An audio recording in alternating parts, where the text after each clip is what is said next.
Hello guys, welcome to our channel Learn with Rahul. So today we are going to talk about the Tiger by William Blake. So before I start, I have a request for you guys to subscribe my channel and press the bell icon. So thank you. So let's start.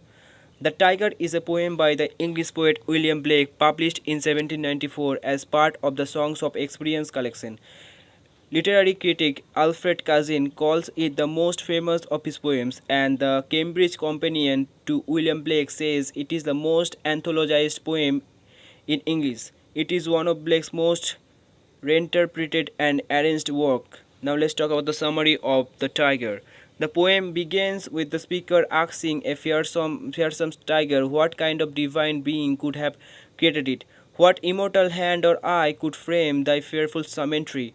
Each subsequent stanza contains further questions, all of which refine this first one. From what part of the cosmos could the tiger's fiery eyes have come, and who would have dared to handle that fire? What sort of physical presence and what kind of dark craftsmanship would have been required to twist the sinews of the tiger's heart? The speaker wonders how, once that horrible heart began to beat, its creator would have had the courage to continue the job. Comparing the creator to a blacksmith, he ponders about the anvil and the furnace that the project would have required, and the smith who could have welded them. And when the job was done, the speaker wonders how would the creator have felt? Did he smile his work to see? Could this possibly be the same being who made the lamp? Now let's talk about the form of this poem. The poem is comprised of 6 quatrains in rhymed couplets. The meter is regular and rhythmic. Its hammering beat suggestive of the smithy that is poem's central image. The simplicity and neat proportions of the poem's form perfectly suit its regular structure, in which a string of questions all contribute to the articulation of a single central idea. Now let's talk about the commentary of the poem. The opening question enacts what will be the single dramatic gesture of the poem, and each subsequent stanza elaborates on this conception. Blake is building on the conventional idea that nature, like a work of art, must in some way contain a reflection of its creator.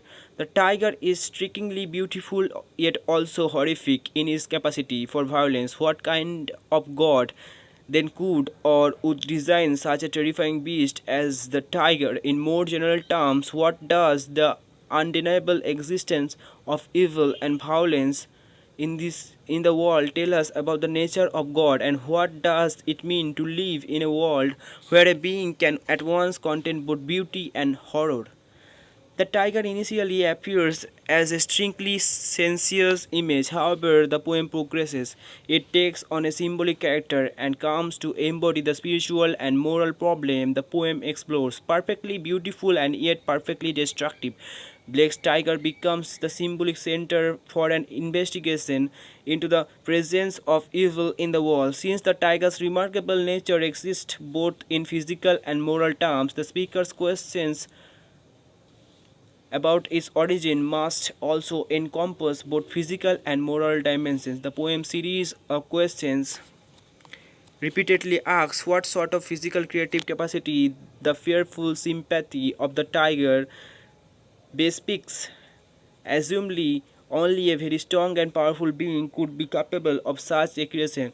The smithy represents a traditional image of artistic creation. Here, Black applies it to the divine creation of natural world. The frogging of the tiger suggests a very physical, laborious, and deliberate kind of making. It emphasizes the awesome physical presence of the tiger and precludes the idea that such a creation could have been in any way accidentally or haphazardly produced. It also continues from the first description of the tiger, the imagery of fire with this simultaneous connections of creation, purification, and destruction. The picture stands in way of the tiger as a sheer physical and aesthetic achievement, even as he recoils in horror from the moral implication of such a creation. For the poem addresses not only the question of who could make such a creature as the tiger, but who would perform this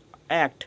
This is a question of creative responsibility and of will, and the poet carefully includes this moral question with the consideration of physical power. Note in the third stanza the parallelism of shoulder and art, as well as the fact that it's not just the body but also the heart of the tiger that is being forged.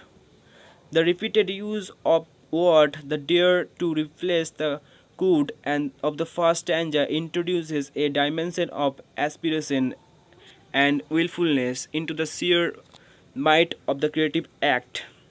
The reference to the lamb in the penultimate stanza reminds the reader that the tiger and the lamb have been created by the same God, and raises questions about the implications of these. It also invites a contrast between the perspective of experience of and innocence represented here and in the poem The Lamb. The tiger consists entirely of unanswered questions, and the poet leaves us to away at the complexity of creation, the sheer magnitude of God's power, and the inscrutability of divine will. The perspective of experience in this poem involves a sophisticated acknowledgement of what is unexplainable in the universe, presenting evil as the prime example of something that could not be denied but will not withstand facile explanation either. The open away of the tiger contrasts with the easy confidence in the lamb of child's innocent faith in a benevolent universe. So that's all for today, guys. I have completed the tiger. So I hope this video will be helpful for you.